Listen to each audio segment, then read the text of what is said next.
train other women like Vicki to speak on stages and speak in workshops and speak up in meetings, for God's sake. It's this drug that once you've had the drug, there is no going back. The statistic is 1/3 of people will love you, 1/3 of people will hate you, and 1/3 of people in that room won't care.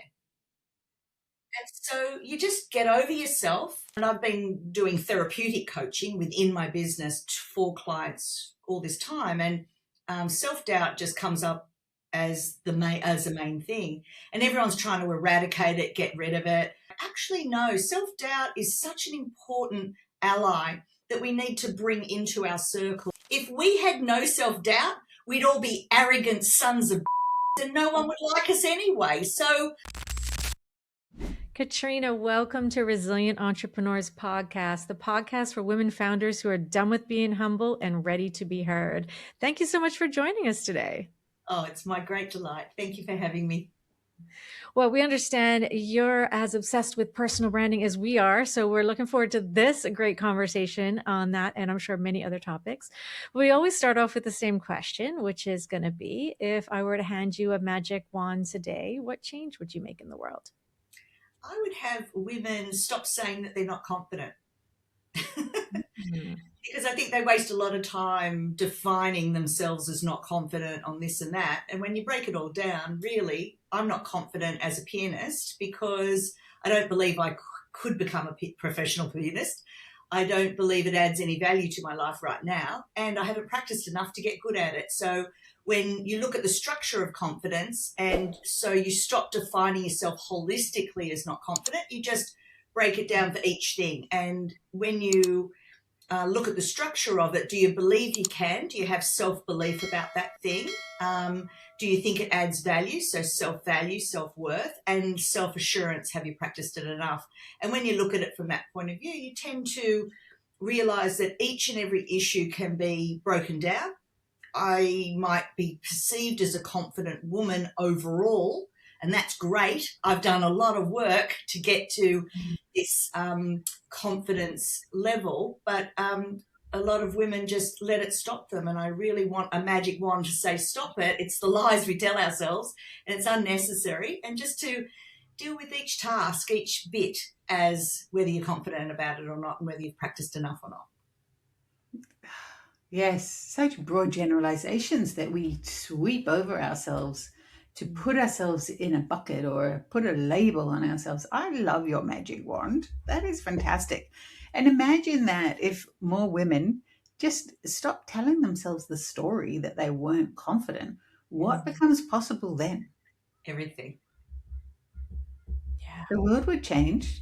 Completely. Yeah. And it's true. You make just such a good point about you're not confident in things that you're not practiced at. Like I wasn't confident as a podcast host when we first started this podcast.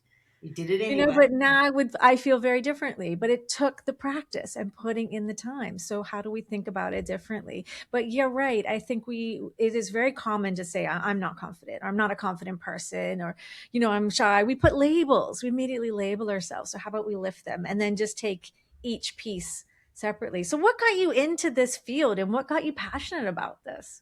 I remember watching this speaker once, and she was on stage, and inside my tummy, I started to feel jealous of her.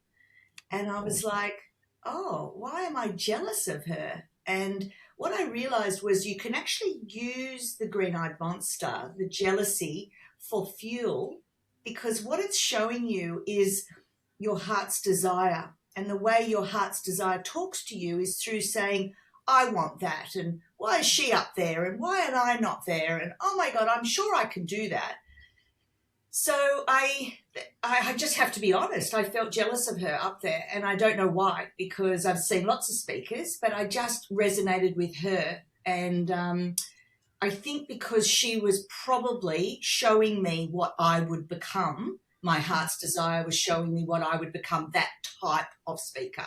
And that's why other speakers had not quite the same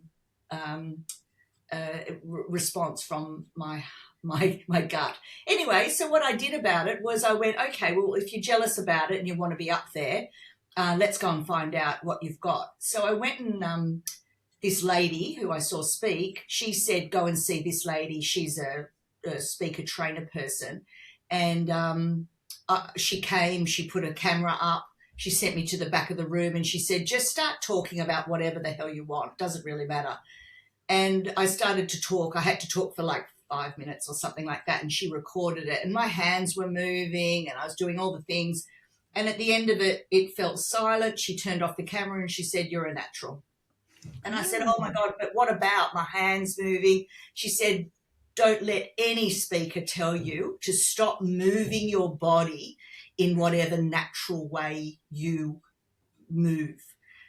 Because the last thing you want to do is if you strap my hands down, you'll lose your essence, that you'll lose the energy of who you are. And so for the rest of my career, and it all began in that one moment, she said, I can do it. And I just went on to start practicing. And to the point now where I've been doing it for over 25 years and train other women like Vicki to speak on stages and speak in workshops and speak up in meetings, for God's sake. I just love it up there. To me, it's this drug that once you've had the drug, there is no going back. You want to be up there time and time again. And then when you add your message to that, it becomes like rocket fuel, because you're not just up there talking about whatever thing. You are up there talking about your purpose, your mission, what you were born to express. And so it's so exciting just to be up there. And I've been doing it for a long time and I highly recommend it. And yes, the first time is scary and I still get nervous. I still love that beginning bit where I'm like, I don't know what's going to happen. I don't know what my unconscious mind is going to say today, but I'm curious to find out. And so I love that I come off stage and just go, wow, that was genius. Well done. Make sure you keep that in the next speech you do. It's just amazing when you let yourself fly, because that to me is what flying is like. Is you just free fall when you're speaking. You cannot be behind a lectern. You cannot be doing it with notes. That is not speaking. That's boring the pants off everybody. But when you know your stuff, you've prepared, then you free fall, you just let it go. You let your unconscious mind take over. And I tell you what, that is a drug I want to be on. Oh, I love the way you've just described this. I feel like there's going to be people who are listening or watching this who may have just reframed their view of public speaking, because we often come across women who are so genius at what they do and the way they serve the world, yet they feel forgotten or they feel overlooked because they're not putting themselves out there. And you're talking about a big stage. You're a TEDx speaker, and I can't wait to get into that. And, it could be from TEDx, it could be to a meeting, it could be to a Zoom call with someone of influence. It is all about speaking authentically. And what you've just shared is a beautiful definition and a description of authenticity. And what I heard was that you're in flow when you're up there. You're so aligned to your purpose. You're doing what you're put here to do. And there's a reason for that, right? Because you have a message that you need more people to hear, not just because you have an ego that wants to hear yourself talking, but there's a deeper importance, a thread. What is that purpose? Otherwise, you wouldn't have that feeling to want to go and do it. Like, why is that idea coming to your mind? It's coming to your mind because it's one to many. And one to many, the higher self, the unconscious mind is connected to the higher self. And that's what you want to connect with. To me, it's spiritual. It truly is quite spiritual. And it's not your conscious mind. Your conscious mind has got your ego in it. And yes, the ego kind of goes, oh yeah, I want to be up there speaking my mind. But really, that's not going to be what connects you to the hearts and souls of other people. What will connect them is their higher self to your higher self. And so when you're up there, you're going, your frequency is going out into that room, searching and connecting to your tribe, to your people, to the ones you're meant to work with. And the statistic is 1/3 of people will love you, 1/3 of people will hate you, and 1/3 of people in that room won't care. And so you just get over yourself You don't worry about it. I trust that the vibe I send out is the vibe that connects with the right person that I'm meant to help, that I'm meant to serve. And so that's all I'm interested in, is just connecting with those people. And I tell you what, you know, when those people come up to you, I call them the sparkly-eyed people. They're the ones that have just connected with your soul and has ignited something in their soul.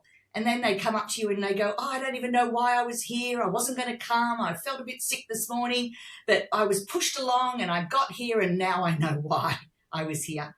And you go, isn't the universe amazing? And I think that's what's magic in the world, watching for those magical moments. It's just so magical.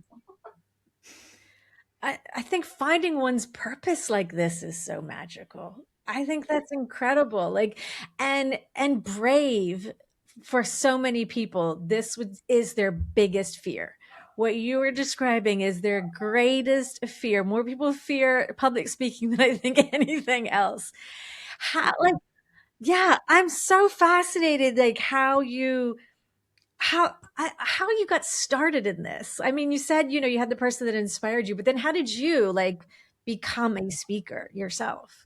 So I was working in my job back in the day. So this goes back sort of 25 years. And I was successful. I loved working. I was very ambitious. I was that high-performing, self-managing type person. In fact, my philosophy as a worker bee was just get out of my way and just let me do it, because I just had my own special way of doing things, and people didn't know how I did what I did, but I always could do whatever I needed to do to get there.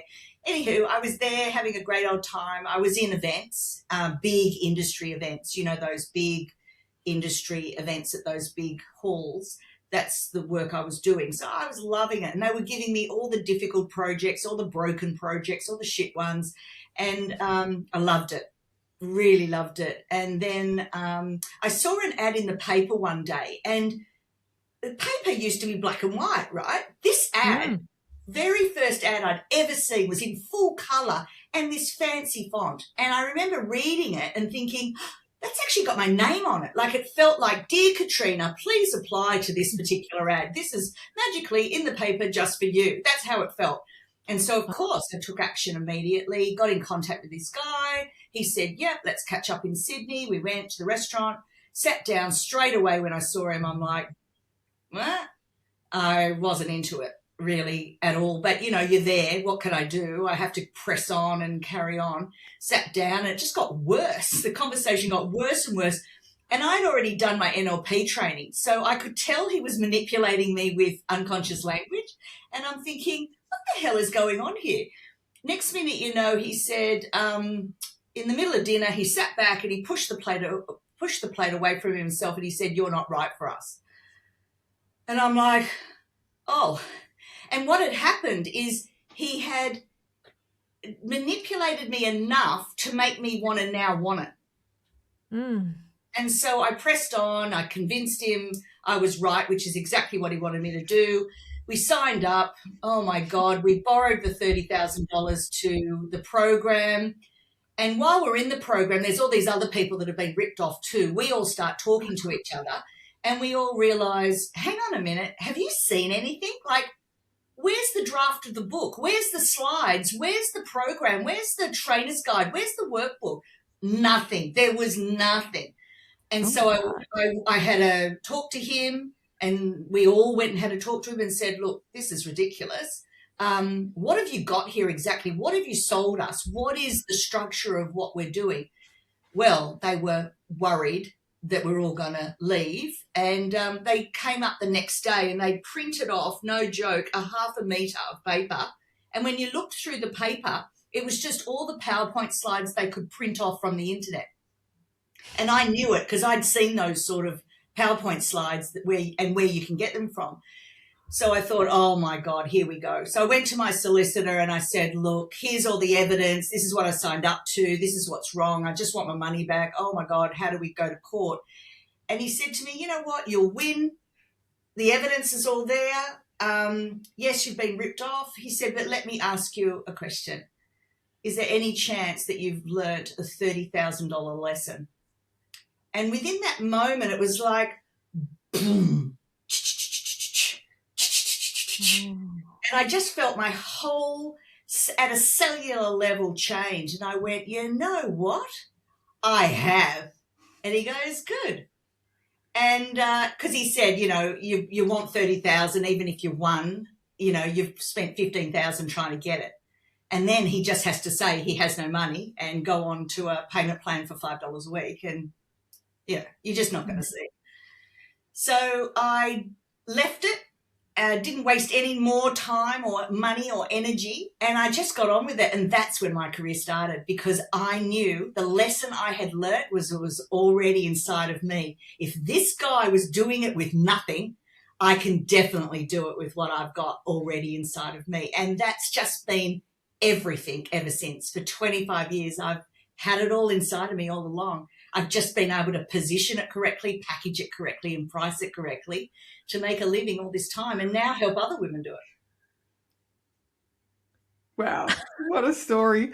The springboard from a scam, or from I don't even want to call it a failure. It definitely wasn't a failure. How refreshing. Thank you for sharing that amazing story and your own experience. It was awful, but great. Yeah. Yeah, I can't imagine when you were in it at the time, it just would have felt like your whole world had fallen apart, because this was the one thing that you really wanted to do. Yeah, I felt so bad for my husband. Like, he had really backed me and trusted my instincts, and it took me a long time and quite a lot of therapy to trust myself again, and to make sure that he could trust me again. And it was nothing to him. He didn't really bother. He just moved on from it. But for me, it felt like I'd really done the wrong thing. And it stopped me making some real bolshy moves moving forward. I became quite timid after that and did everything in a very reserved, careful, risk-free way. And in a way, that's been a good thing too, because now I teach women how to do it in a risk-free way and run a dual strategy, and not don't go and spend $30,000 on something without seeing and doing your due diligence properly. I mean, it's ridiculous, really, what I did.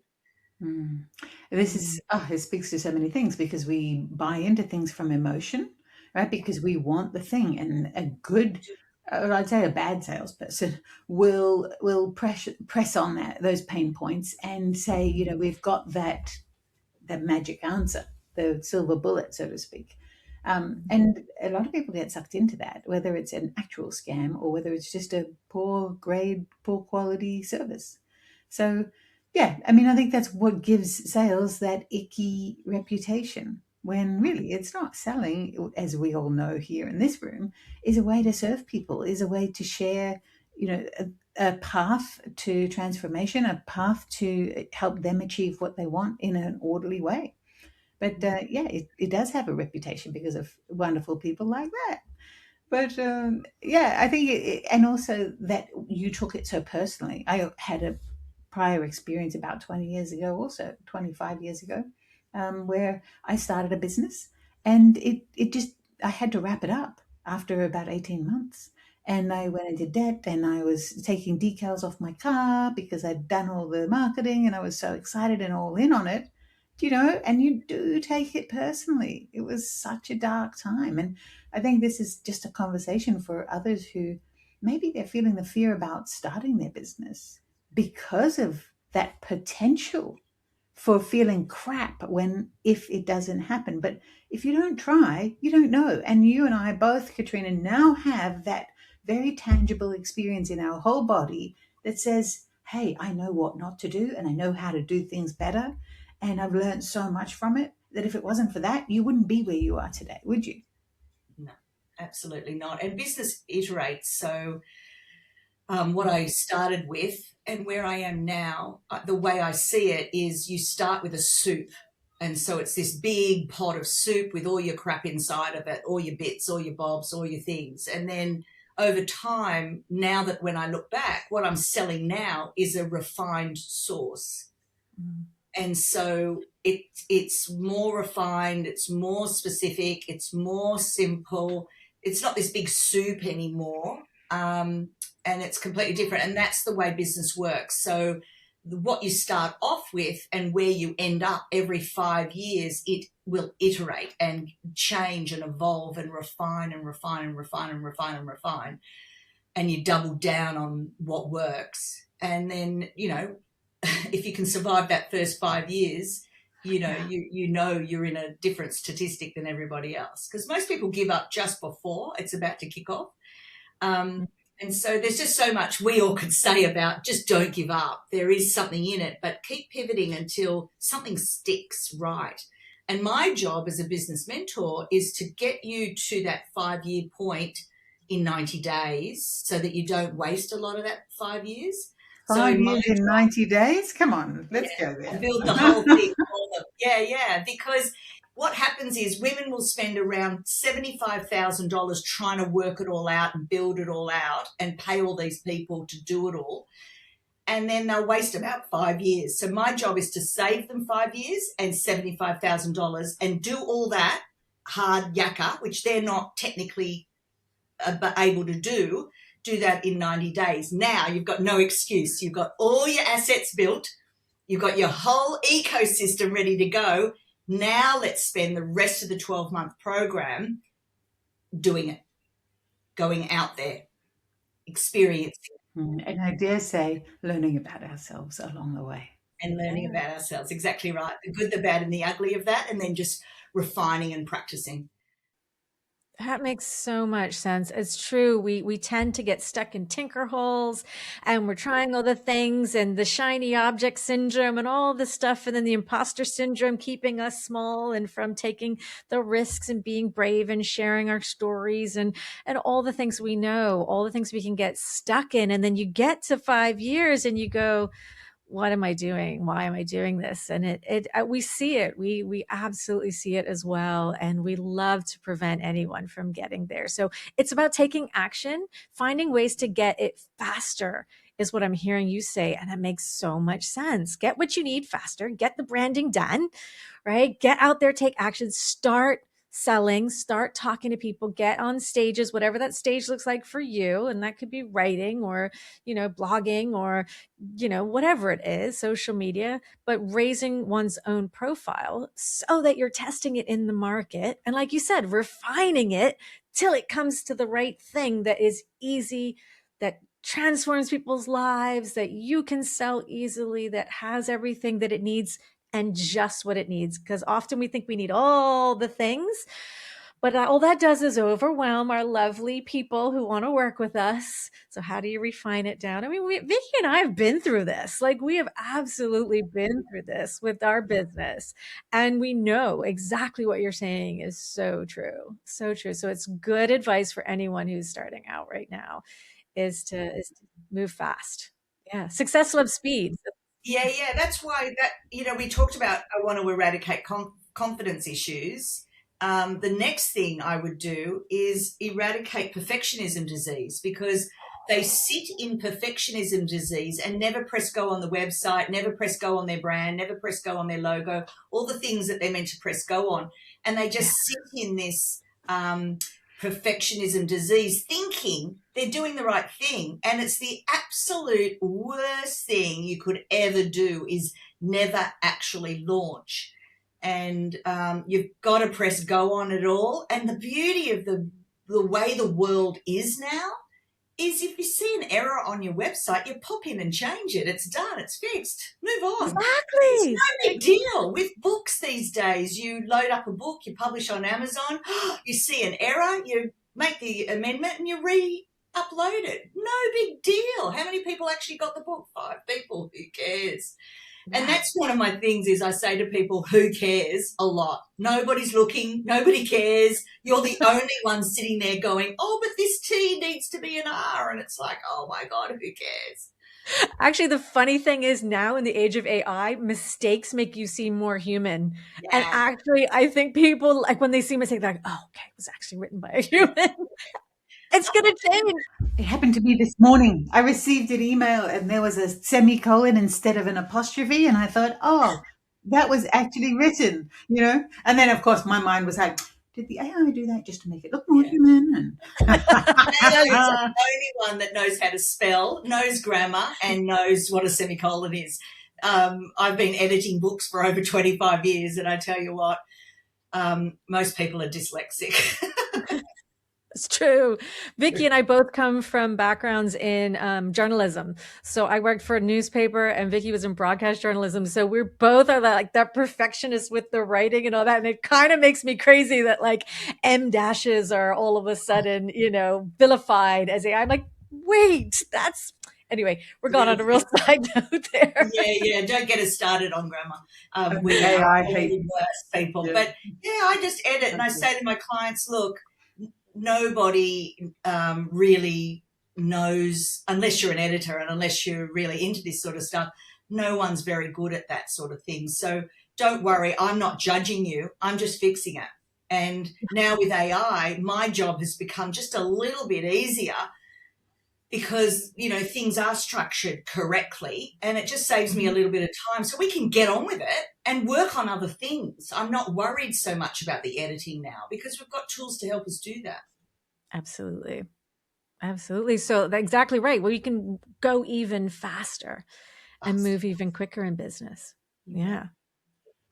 I would love to circle back to your TED Talk and the topic about self-esteem and self-doubt. And you have a pretty interesting view of self-doubt. In a nutshell, share with us why self-doubt is a good thing. Yeah, everyone's going around. I've been doing therapeutic coaching within my business for clients all this time, and self-doubt just comes up as the main thing, and everyone's trying to eradicate it, get rid of it. I want to clear it. It's holding me back. And it's like, actually, no, self-doubt is such an important ally that we need to bring into our circle. We need to love and respect it. And the way I get people to use self-doubt is to go, oh, there's self-doubt. Hello, take a seat. Now, what are you trying to tell me? So we start with, what's the mind saying around what it's doubting? So go and have a conversation from a mind point of view. Then come down and have a conversation with a gut point of view, and that will be a completely different concern. And then come up into the heart and check in with the heart, and what's the heart saying it's doubting and having a problem with. And then you bring those three pieces of wisdom together and you suddenly realize what the self-doubt is all about. So it's self-coaching yourself, using self-doubt as a catalyst to then evolve and change and develop. Instead of going, oh my God, I want to get rid of it. Stop talking to me. I don't want to have any self-doubt whatsoever. Well, think about that for a second. If we had no self-doubt, we'd all be arrogant sons of bitches and no one would like us anyway. So yuck. Nobody wants that. So stop saying that, stop wishing for that, and let's start bringing these conversations to us from 3 points of view. And then you'll suddenly realize what the self-doubt is trying to tell us. And it's usually something very practical, very sensible about doing more due diligence or slow down or take a moment, have a look at this, what's going on. You're not quite prepared yet. Do a little bit of this and do a little bit of that. And then the self-doubt goes away because you've taken action. If you ignore self-doubt can ramp up. It has got like volume numbers that you don't even know, like volume 24. So listen to it when it's at a 1, have a conversation, and it's very gentle. It's a beautiful thing. So that's why they accepted the TED Talk, because they want to hear something different. And so they've all heard about self-doubt, getting rid of it and how it's terrible. So nobody wants any more talks on that. So when I came with a different point of view, they were like, oh, we'll have that. Yeah. So doing TED Talk from a branding perspective was a real eye-opener. So TED Talks are right up there, aren't they, as a bit of a tick on our goals and our, elevation and our authority. And yes, it 100% is. It really puts you right up there. So have it on your goals, but understand what it is.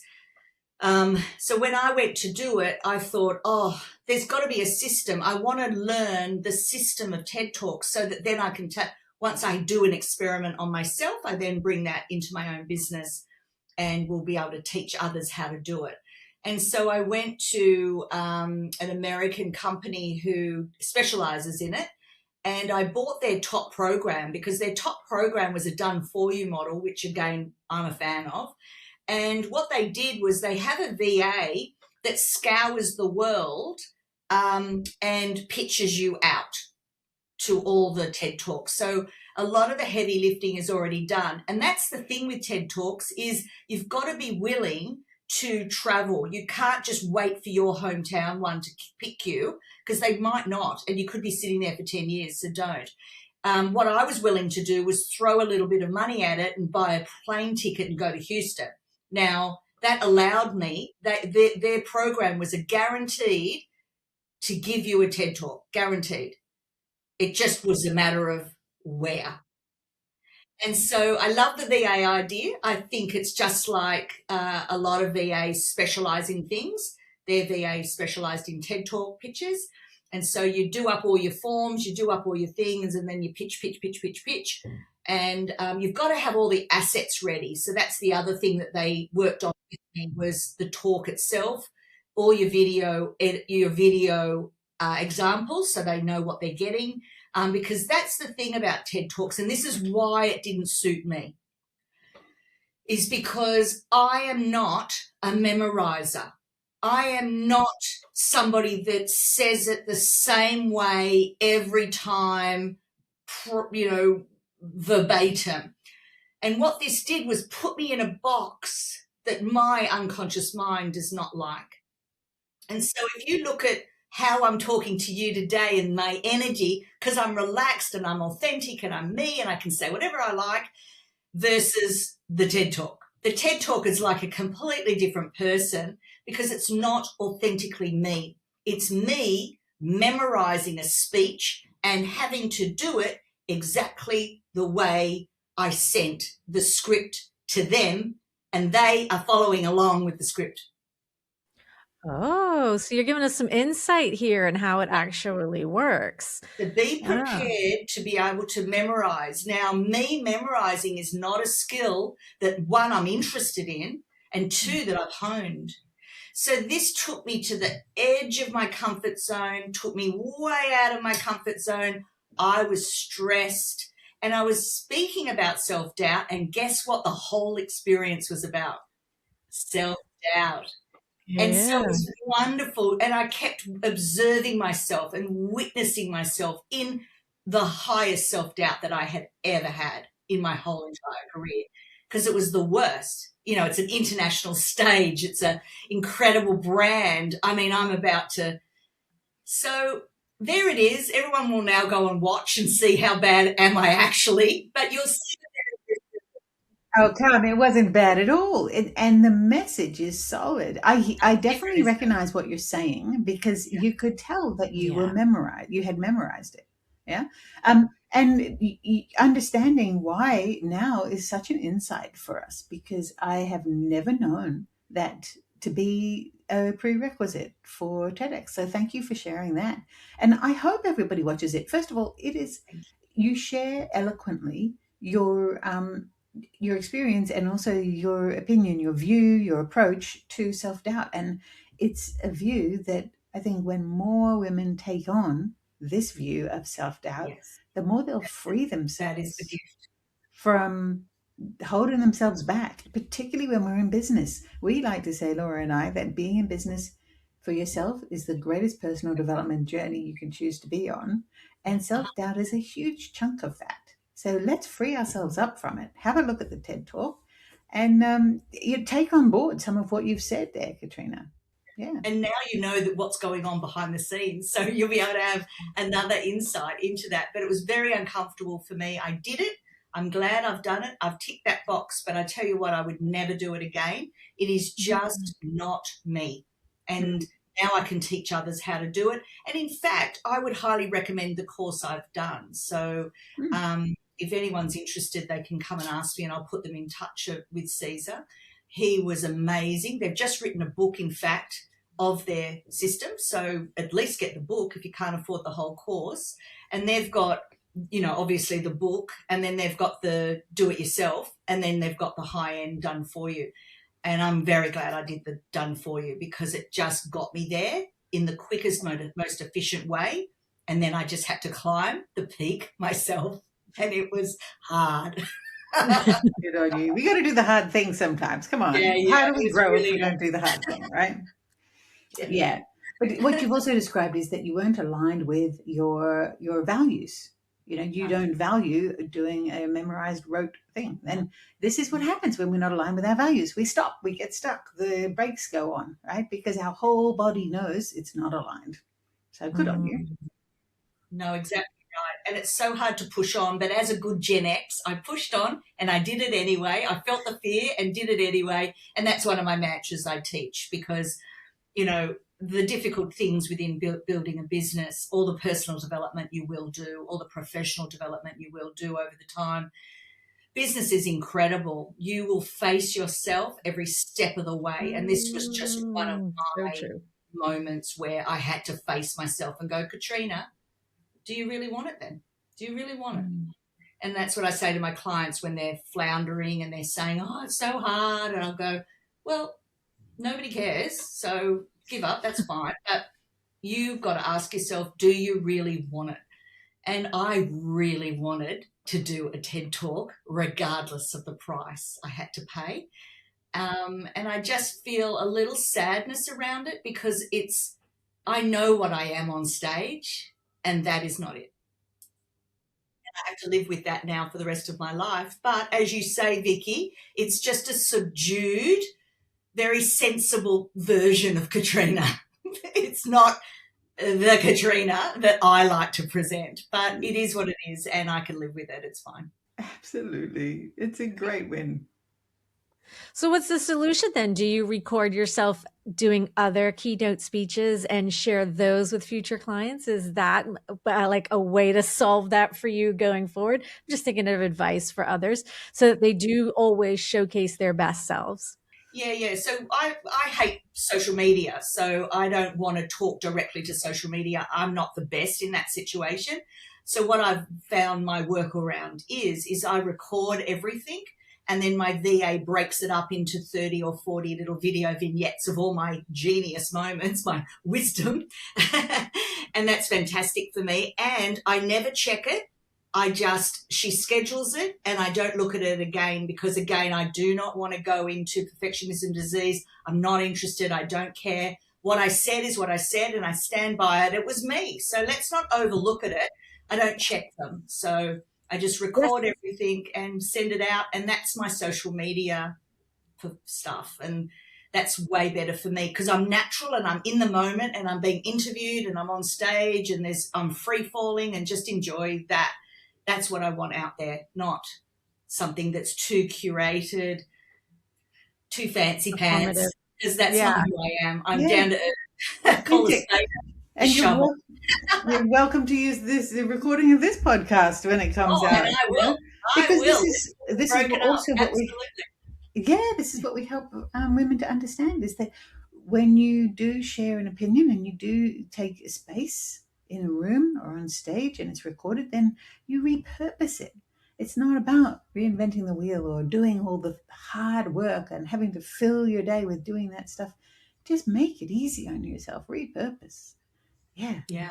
It's wonderful. And so many great tools now. Back in the day when we first started this, it was really hard. It was a lot of, tech stuff behind the scenes. Now AI does all that automatically, it's just amazing, massive time saver. So we're now saving 20 hours a month just on, the system now is so much better. So enjoy, guys. You're living in a much better world than we grew up in, I can tell you. Right. As a fellow Gen X, I completely concur. We are the last generation who grew up between completely no, technology. Well, no, but you know what I mean? Nowhere near the technology into the digital age that we're in now. So we've had both lives. So we see things in a different way. Thank God there was no video in our day. Wow, what a blessing. There's no proof of what we did. It was great. I feel so sorry for them now. Everything's on camera. Honestly, these poor children. I mean, I've got teenage kids and I'm just like, it's tough, man. Tough out there. It is. It is really tough. I mean, that's a whole other conversation about the kids these days, but I'm just really lucky, and I feel quite proud of our generation, how we've navigated all the things and how we've come this far. And you know what? We're about to experience a whole new wave with AI, and we're here for it. And I just cannot tell you that with women, I'm out there preaching that the beginning of your 40s is the start of your peak. So if you think about a bell curve, 40 is just at the beginning, and then you've got the whole hump of the bell. Now, I ask women when I'm speaking to them on stage, I go, okay, guys, so if I'm saying the peak starts at 40 and you're meant to arrive there with your wisdom ready to go, ready to step up as the wise woman in the village, how long do you think that peak will be? And you should hear them. 10 years, 15 years, they're thinking like 65 or something. I'm like, no, your peak is the next 40 years if you want it. I can be up there at 80 doing what I'm doing right now. And I don't believe in retirement for one, but please, Same. guys, stop saying you're old, stop saying you're invisible. All that crap is just a mindset shift. I don't think I'm invisible. I don't believe that to be true. So it's not true in my world because I don't see it. And so I don't need any evidence for that. And so, yeah, women have got a long way to go regarding what's their peak. We're not asking what's your sexual peak or what's your baby birthing years. We're saying what's your peak in terms of wisdom and giving back and bringing up the next bunch of women behind you. That's what we're talking about. And that, you earn your first stripe at 25, you've got your second stripe at 30, you've got your third stripe at 35. Only now are you getting mildly interesting. 40, you step into your suit, into your power, and you start owning it. And that's the proper emotional development that you're meant to be at. But guess what? They're not. I'm meeting 55-year-olds who have got developmental levels of a 25-year-old, still caring what people think. It is crazy out there. So my job is to get everybody up to that level of development and quickly, because we have no time to waste. Yes, please. The society, the creams and the beauty industry have a lot to answer for. And so I'm 57 yesterday. Happy birthday. Woo!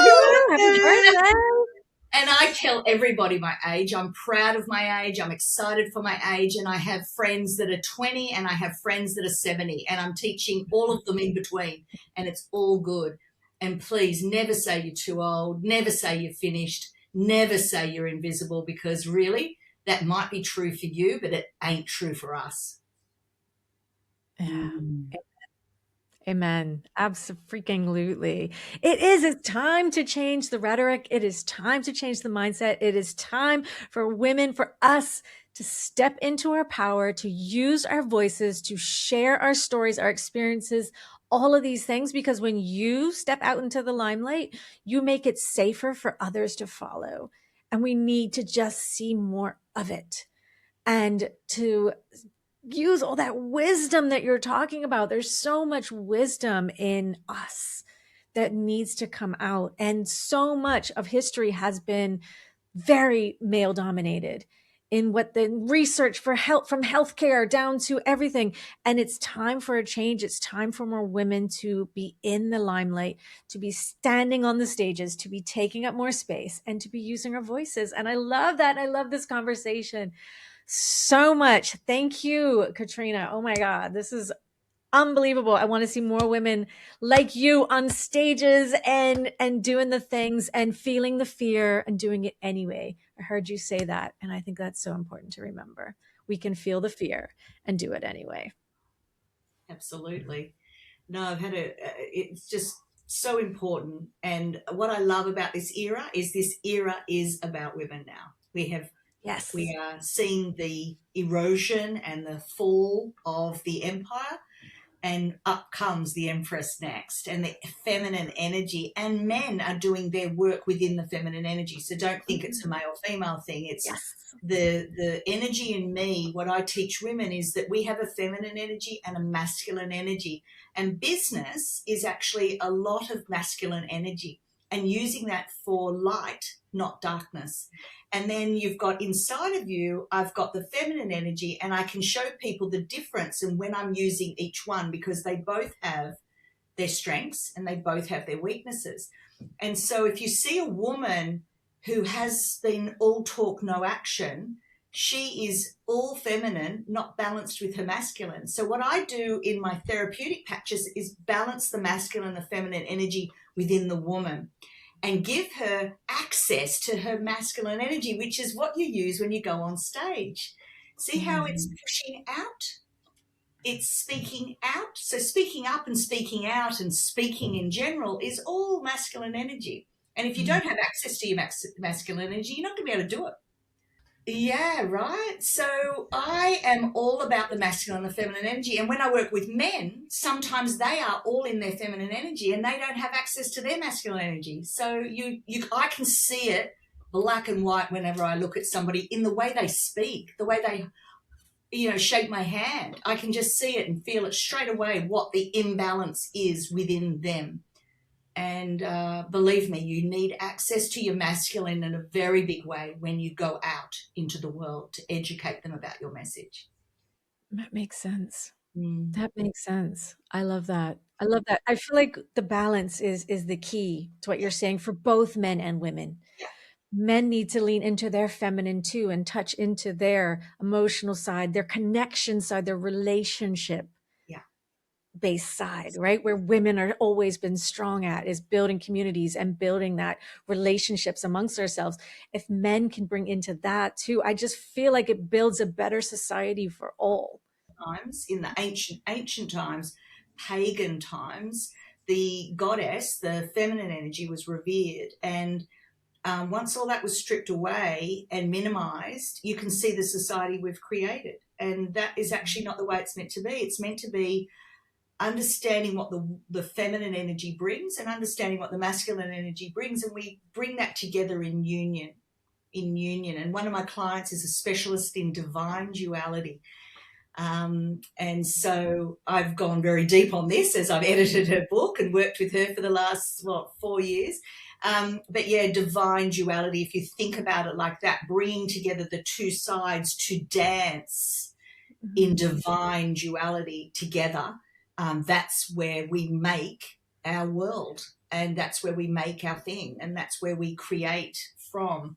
But a lot of us are broken and we're not using both, and we're not dancing together with both energies to create the magic that we're meant to be here to present. But oh gosh, our work is it's just gonna keep on going, because it's just women have really got to do the work, the shadow work, and get out from underneath the conditioning and the programming that they've been through since their birth. It's terrible. Yeah. It's a journey. And sometimes we think, oh, something needs fixing, masculine. But aside from that, there's no fixing to be done. It's a journey of growth, right? It's a journey of understanding ourselves first, and self-leadership. And this is why it's an ongoing thing, continuous learning, continuous growth. There is never a destination or an end goal. It's just learn a little bit every day, grow a little bit every day, be a little bit better at something or at understanding yourself every day. Tune in a little more finely to yourself every day. We've covered so much in this conversation. It's a conversation I want to continue. I can't believe the time has flown. When you're in Brisbane next, you make sure to let me know, and we're going for dinner. I was going to say, I'm going to give you my dates when I'm up there, and I am up there, so I won't. Fantastic. I look forward to it. Oh, I'm jealous. I'm jealous. I'm so jealous. I want to be at that conversation too. One last thing I just want to add, because we're talking about the work that women need to do, and it's a good reminder as a mother of a 12-year-old daughter that the work I do for me impacts her, because the generational curses and traumas and all those things end here, because I'm working on me so that I can give back and teach her from a place of this empowerment. And that's really meaningful too. I think that's where real change comes, because as we heal, as our generation heals, we heal others, and the next just gets stronger and stronger and stronger, and are going to be able to do incredible things. And I find that very inspiring. So thank you for the work you do, Katrena, and all the people that you help, and all the stages you bravely get on and have so much fun, standing on, and teach others that they can too, in whatever stage they want to step into. I hope more women just step into what they love, what they're passionate about, what their purpose is, and feel great about life and business and thrive in this world. So thank you. Thank you for all your love and passion and this incredible conversation. You've been amazing. Thanks for joining us.